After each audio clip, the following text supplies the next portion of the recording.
सो मित्रों, स्वागत है आपका। इसके पहले पार्ट 1 में मैंने फाइनेंशियल रेशियोज पढ़ाया था एंड फाइनेंशियल रेशियो एनालिसिस में मैंने ये दोनों पार्ट कवर किया है। ये वीडियो में देखते हो कौन सा पार्ट कवर होता है एंड आई होप आपने वो वीडियो देखा होगा। नहीं देखा होगा तो प्लेलिस्ट में जाके देख लेना या फिर डिस्क्रिप्शन में उसका लिंक आ रहा होगा। तो that is your part 1, this is part 2 of ratio analysis. चलो विदाउट वेस्टिंग टाइम स्टार्ट करते हैं अपने फॉर्मूला को पढ़ना एंड देन आपको ये सर ये नोट्स कहाँ पे मिलेगा, ये नोट्स चाहिए। So this notes is available in the Telegram channel. Telegram का लिंक डिस्क्रिप्शन बॉक्स में आ रहा होगा, प्लीज जाइए ये नोट्स लीजिए और एकदम स्टार्ट हो जाइए। चलो तो लोग ने ये वाला भी चीज कर लिया था, हम लोग यहाँ पे आ गए थे।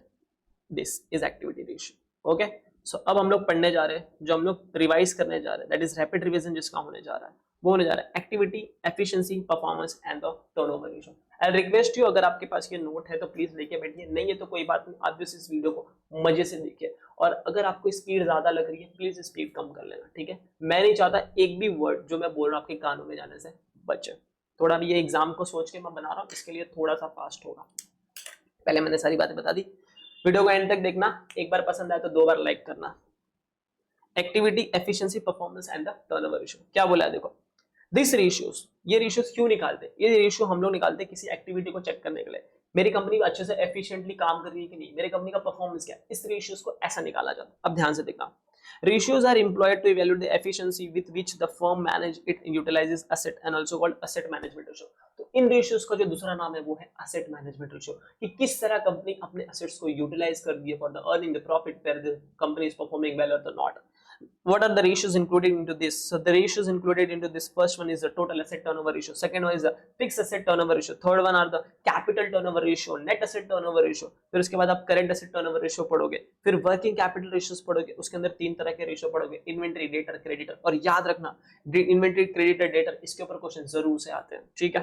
तो देखो first ratio we are going with this ratio are usually calculated with the reference to the sales और द कॉस्ट ऑफ गुड्स। तो ये जितने भी रेशियो निकलेंगे ना, जहां पे वर्ड टर्नओवर आया ना, एकदम चौकन्ना हो जाना। जब जब टर्नओवर आया सेल्स ऊपर लिखना है, ठीक है। बोलो वापस, जब जब टर्नओवर आया रेवेन्यू ऊपर लिखना है, सेल्स ऊपर लिखना है। देखो रेवेन्यू बोलूं, टर्नओवर बोलूं, सेल्स बोलूं, तीनों के तीनों सेम है, सिर्फ बोलने का तरीका अलग है, नाम अलग है बट इसका मीनिंग सेम है। मैं बोलूं सेल्स, मैं बोलूं रेवेन्यू, मैं बोलूं टर्नओवर। अगर एग्जाम में ऐसा वर्ड आया ना तो कंफ्यूज नहीं होना, टेंशन नहीं लेना, तीनों words are interchangeably used, revenue, sales और टर्नओवर। तो ये रेशियोज का यूज करते समय आपको सेल्स या कॉस्ट ऑफ गुड्स सोल्ड देखना पड़ेगा and are expressed in terms of rate और टाइम्स। और इसको जो आप एक्सप्रेस करोगे वो रेट के टाइम्स पे एक्सप्रेस करोगे। चलो देखते हैं, first ratio is total asset turnover ratio. कौन सा ratio? Total asset turnover ratio. Sir कैसे निकालते हैं? या तो आप सेल्स लिख लो या तो आप सीओजीएस लिख लो, दोनों में से कोई एक लिखना। देखना है तो एग्जाम में क्वेश्चन में इंफॉर्मेशन क्या है। If it is sales, sales लिखना, तो सेल्स और COGS divide by total asset. Sir what is total assets? Total assets में क्या लेंगे तो देखो, total assets include non-current and the current fixed asset। तो total assets include non-current and current fixed assets, यानी दोनों के दोनों assets लेंगे। ये ऐसा है, non current and current assets, total assets include, यहाँ पे total assets में ना current and non-current दोनों आएगा। total assets include, मैं लिख देता हूँ, non-current assets and current assets, ठीक है। इसके अंदर दोनों चीजें आएगी। So the total assets include non-current assets and the current assets, both include। And what is your sales? Sales को आप दूसरे शब्दों में revenue बोल सकते हो या फिर turnover बोल सकते हो। And COGS is equal to cost of goods sold। याद रखना total assets में दोनों लेंगे, non-current assets and current assets दोनों। Higher the ratio better it is। जितना ये ratio higher होगा उतना। सर इसका मीनिंग क्या निकल के आता है? एक वर्ड्स में बोलो। इसका मीनिंग ये निकल के आता है कि जितना मैंने asset पिक्चर में डाला, मेरे धंधे में डाला, अगर इसका फॉर एग्जाम्पल रेशियो आ रहा है 4, क्या आ रहा है? रेशियो आ रहा है 4, इसका मतलब यहाँ पे 4 और यहाँ पे 1, तो सॉल्व करेंगे 1, तो इसका मतलब क्या हो रहा है? 1 रुपीज के एसेट पे मैं 4 रुपीज जनरेट कर रहा हूँ और मेरी एसेट जो है 4 टाइम्स मुझे रिटर्न कमा के दे रही है, ठीक है। यानी मेरा अच्छा है, बहुत अच्छी बात है। चलो मीनिंग पे बाद में जाएंगे, पहले जो रेशियोज वो पढ़ लेंगे। मीनिंग के लिए एक प्रॉपर डिटेल वीडियो आएगी आपके पास। First one is, second formula is fix asset turnover ratio. अगर मुझे निकालना है फिक्स एसेट टर्नओवर रेशियो तो सर उसका फॉर्मूला बताओ। एकदम सिंपल, सेल्स और COGS divide by fix assets. याद रखना यहाँ पे मैंने अगर फिक्स एसेट बोला है तो मैं नीचे डिवाइड में भी फिक्स एसेट्स ही लिखूंगा। और यहाँ पे सर फिक्स एसेट्स का मतलब क्या होगा? यहाँ पे फिक्स एसेट्स का मतलब क्या होगा? सब पे टिकली मार के मैंने नीचे कुछ तो लिखा। अच्छा, तो ये जो टिकली मारा है ना, दिस टिकली का meaning is different. Okay, this टिकली का मीनिंग इज डिफरेंट, जो आपको नीचे पता चलेगा, don't worry. So the second formula is fix asset turnover ratio, जिसका फॉर्मूला होता है सेल्स और COGS divide by fix assets. यहाँ पे आपको सिर्फ फिक्स एसेट लिखना है। उसके बाद सी पॉइंट आप निकाल लो कैपिटल और the net asset turnover ratio. तो आप कैपिटल बोलो या फिर नेट एसेट टर्नओवर रेशियो बोलो, वो कैसा निकलता है सेल्स और COGS divide by net asset. Sales और सीयूजीएस ऊपर लिखो, याद रखना सेल्स और सीयूजीएस दोनों नहीं लेना है, ऐड नहीं करना। अगर आपके पास क्वेश्चन में सेल्स है आप सेल्स को प्रायोरिटी दो, और अगर सीयूजीएस तो सीयूजीएस लो, ठीक है, but first priority always give to the sales. Got it. And sir, what is net asset? Net assets और capital employed same like that, जैसे पहले पढ़ा था। Net assets और capital employed include net fixed assets and net current asset, that is current assets and current liability। तो इसके अंदर आपको क्या लेना है, फिक्स एसेट्स का जो पोर्शन होता है वो पूरा लेना है, यानी नॉन करंट एसेट्स में पूरा लो गया फिक्स एसेट, अगर डेप्रिसिएशन वगैरह तो माइनस कर देना, ठीक है। तो net fix asset plus current assets में से करंट लायबिलिटी माइनस कर देना, यानी आपको नेट करंट एसेट्स लेना है। Got it. जितना हाई रेशियो का उतना बेटर होगा। D part is current asset turnover ratio. The next ratio is current asset turnover ratio. Sir, what is the formula for this? Sales और COGS लो, sales लो या फिर COGS low, divide by current assets। याद रखना हमेशा disclaimer, अगर question में sales दिया पहले वो लेना है, बट अगर सेल्स नहीं दिया तो COGS दूसरी बारी जाना है, ठीक है। हायर द रेशियो बेटर, जितना ये हायर होगा उतना अच्छा होगा। Working capital turnover ratio, working capital turnover ratio तो सिंपल है, सेल्स और COGS ऊपर रखो, वर्किंग कैपिटल नीचे रखो, मतलब नाम के अंदर उसका आंसर है, बात खत्म। फिर वर्किंग कैपिटल कैसे निकलता है sir? So working capital is equal to current assets minus current liability. आप करंट एसेट्स में से करंट लायबिलिटी माइनस करो, आपका आंसर आ जाएगा। अब ये टिकली का मतलब बताता हूँ, ये जितने भी टिकली मेरे मारे ना, देखो यहाँ पे एक टिकली मारा है, फिर यहाँ पे टिकली मारा है, यहाँ पे टिकली मारा है, यहाँ पे टिकली मारा है, यहाँ पे। इस टिकली का मतलब होता है कि आप एवरेज भी ले सकते हो, average can also be taken. और एवरेज कैसे निकलेगा? Opening plus closing upon 2। इसका मीनिंग सर समझ में नहीं आ रहा, थोड़ा समझाओ सर, थोड़ा अच्छे से समझाओ। फॉर एग्जाम्पल करंट एसेट्स के बारे में बोले, ठीक है, मैं बोल रहा हूँ करंट असेट्स टर्नओवर रेशियो निकालो, और मैं बोलता हूँ सेल्स अपॉन करंट असेट्स, ठीक है। बट मैं बोल रहा हूँ आप चाहे तो एवरेज भी ले सकते हैं, अगर क्वेश्चन ने बोला एवरेज भी लो, या फिर क्वेश्चन ने प्रीवियस ईयर और करंट ईयर का डेटा लिया है तो आप एवरेज लेके सॉल्व करना है, या फिर आप क्या करना है, एक बार बिना एवरेज लिए करना है, एक बार एवरेज लेके करना है, ठीक है। एवरेज कैसे आएगा? तो इसके अंदर जब एवरेज निकालोगे तो आपको एक ओपनिंग करंट असेट्स देंगे और एक क्लोजिंग करंट असेट्स देंगे, फिर आप क्या करना, opening plus closing divide by 2, ये करके एक सॉल्व आंसर लाना और इसको यहाँ पे पुट अप कर देना। Got it. चलो बहुत बढ़िया, आई प्रिज्यूम कि आपने एक बार ये पढ़ा हुआ है। ये होने के बाद नेक्स्ट हम लोग बढ़ते हैं वर्किंग कैपिटल सब क्लासिफाइड। अब हम लोग वर्किंग कैपिटल के रेशियो पढ़ते हैं। अब जो हम लोग ने वर्किंग कैपिटल टर्नओवर रेशियो पढ़ा, दैट इज सेल्स और COGS divide by what, working capital. उसके भी 3 बच्चे होते हैं, एक इन्वेंट्री, दूसरा रिसीवेबल, तीसरा क्रेडिट, तो वो देख लो। सो वर्किंग कैपिटल सब classified under first one is inventory और स्टॉक टर्नओवर रेशियो, जिसको दूसरा नाम बोलते हैं स्टॉक टर्नओवर रेशियो। प्यार से क्या बोलेंगे उसको? आईटीआर बोलेंगे। सर यहाँ आईटीआर भरना है क्या? नहीं। देखो आईटीआर कैसे निकलेगा आपका, इन्वेंट्री टर्नओवर रेशियो आपको निकालना है तो एकदम सिंपल, यहाँ पे आप याद रखो पहले आप प्रायोरिटी पे सीओजीएस लेते हो, और अगर सीओजीएस नहीं मिला तो आप सेल्स के पास जाते हो। याद रखना जो मैं पहले लिखा हूँ वो प्रायोरिटी वाला पार्ट है। इन्वेंट्री निकालते टाइम प्रायोरिटी पे आप सीओजीएस लेते हो, अगर आपको सीओजीएस नहीं मिला तो आप सेल्स पे जाना, और यहाँ पे डिवाइड बाय एवरेज इन्वेंट्री ही करना। याद रखना यहाँ पे सिर्फ इन्वेंट्री नहीं लिखा, यहाँ पे आपको एवरेज इन्वेंट्री ही करना है। आंसर कैसे एवरेज इन्वेंट्री निकलता है? आपको ओपनिंग स्टॉक लेना है plus closing stock divide by 2 करना है। ऑडिट। फिर हम लोग बढ़ते हैं आईए मतलब उसी का छोटा बच्चा।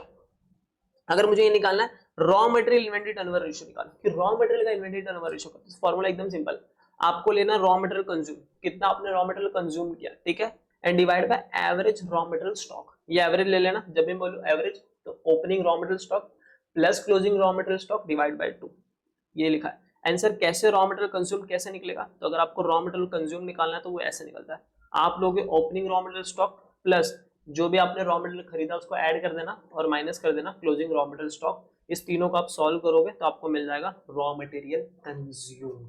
Got it.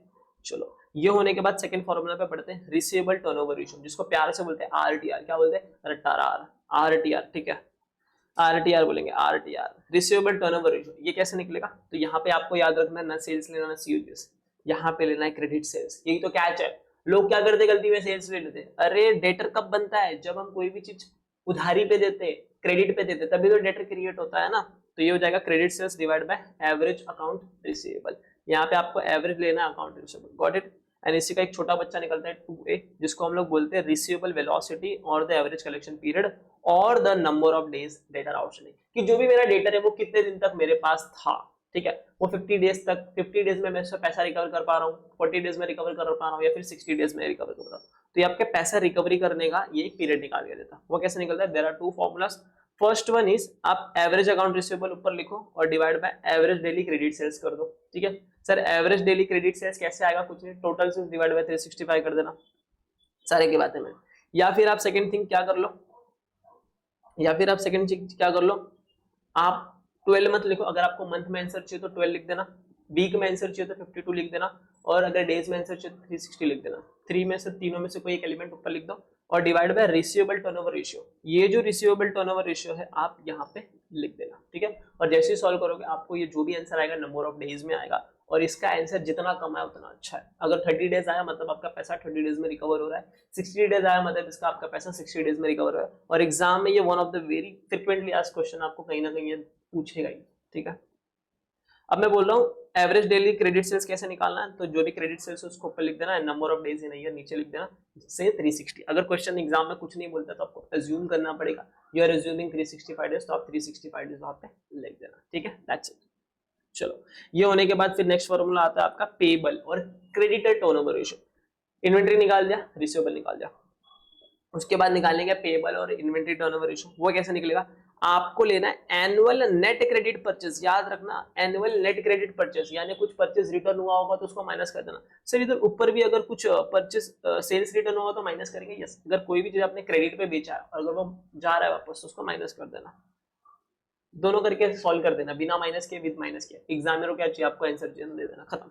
और नीचे लिखना है आपको average accounts payable. Average accounts payable कैसे आएगा? Opening account payable plus closing divide by 2। याद रखना यहाँ पे आपने नेट क्रेडिट परचेज लेना है। ठीक है, एंड इसी का एक छोटा बच्चा निकलता है, that is 3A। 3A is what? Number of days में आंसर बताना है आपको। तो अगर आपको पेबल वेलोसिटी देखना है कि आप कितने दिन में पे करते हो सामने वाले से, या फिर एवरेज पेमेंट पीरियड देखना है, या फिर number of days creditor outstanding, तो इसको भी निकालने का सेम तरीका जैसे वो था, दैट इज आप ले लो एवरेज अकाउंट पेबल ऊपर लिख दो और एवरेज डेली क्रेडिट परचेस नीचे लिख दो। सर ये कैसे निकलेगा? Total credit purchase divide by 365 कर देना, और यहाँ पे अगर मंथ में आंसर चाहिए तो ऊपर मंथ लिखो, वीक में चाहिए तो वीक लिखो, डेज में चाहिए तो डेज लिखो, और डिवाइड बाय कर देना payables turnover ratio. Got it? So we are done with what? We are done with this. ये थोड़ा नोट है, नोट इसके रिगार्डिंग वो भी आपको पढ़ा देता हूँ। चलो, देयर आर सर्टेन नोट्स क्या बोल रहा है वो देख लो। Only selling and distribution expense differentiate cost of goods sold and cost of sales। तो अगर मैं बोलूं कॉस्ट ऑफ गुड्स सोल्ड निकालो या फिर कॉस्ट ऑफ सेल्स निकालो, सिर्फ सेलिंग एंड डिस्ट्रीब्यूशन ही एक चीज है जो ये दोनों के बीच में डिफरेंशिएट करती है। ठीक है, in this absence COGS will be equal to cost of sales, और अगर सेलिंग एंड डिस्ट्रीब्यूशन नहीं है तो जो COGS होगा वही मेरा बन जाएगा कॉस्ट ऑफ सेल्स। वापस बोल रहा हूँ, अगर मैं बोल रहा हूँ मुझे COGS है, COGS में मैंने सेलिंग एंड डिस्ट्रीब्यूशन ऐड किया, मुझे मिलेगा कॉस्ट ऑफ सेल्स, कि सेल्स करने का पूरा कितना खर्चा गया वो सारा चीज। बट अगर क्वेश्चन में सेलिंग एंड डिस्ट्रीब्यूशन नहीं है तो आपका COGS ही क्या बन जाएगा? Cost of sales. वापस बताता हूँ, COGS में ऐड किया सेलिंग एंड डिस्ट्रीब्यूशन तो क्या मिलेगा? Cost of sales. लेकिन अगर सेलिंग एंड डिस्ट्रीब्यूशन नहीं है तो COGS ही मेरा क्या बन जाएगा? Cost of sale. And we can consider COGS और cost of sales to calculate the turnover ratio, eliminating profit part। तो अगर आपको चाहिए तो आप COGS या cost of goods sold दोनों में से कोई एक चीज ले सकते हो, कंसिडर कर सकते हो। एंड द थर्ड पार्ट इन्होंने क्या बोला है? Average of total assets, fix asset, current asset, net asset, working capital also be taken in the denominator while calculating. तो बोलता है, जैसे मैंने बोला ना कि जहां जहां मैंने स्टार मार्क किया था, तो अगर आपको चाहिए तो आप एवरेज भी ले सकते हो, that is opening plus closing divide by 2, that's it. And in fact when average figures of total asset, net asset, capital employed, shareholder fund extra are available, it may be preferred to calculate ratio by using this information। तो वही बोल रहा है, अगर आपको exam में opening और closing दोनों वैल्यू दिया है बैलेंस शीट के अंदर, तो आई विल रिक्वेस्ट यू कि आप एवरेज लेके ही सॉल्व करो, उससे आंसर ज्यादा अच्छा आएगा। और आपको अगर कंफ्यूजन ही नहीं चाहिए ना तो एक बार एवरेज लेके कर लेना, एक बार विदाउट एवरेज। बट इंडस्ट्री क्या फॉलो करती है? एवरेज फॉलो करती है, याद रखना। ठीक है, तो we are done with this. So we are done with this. Okay, yeah, we are done with this part. Future chartered accountants, we are done with this activity, efficiency, performance। अब हम लोग का जो लास्ट बचा है वो है profitability ratio। Okay, so that's it in this video। इस वीडियो में हम लोग ने क्या देखा? efficiency coverage ratio देख लिया। नेक्स्ट वाले में हम लोग पार्ट 3 लेके आऊंगा जिसके अंदर मैं profitability ratio बताऊंगा। ठीक है, so thanks for watching, signing off, और मिलते हैं अपने वीडियो में। तब तक के लिए फिर मिलेंगे दोबारा। पिक्चर अभी बाकी है।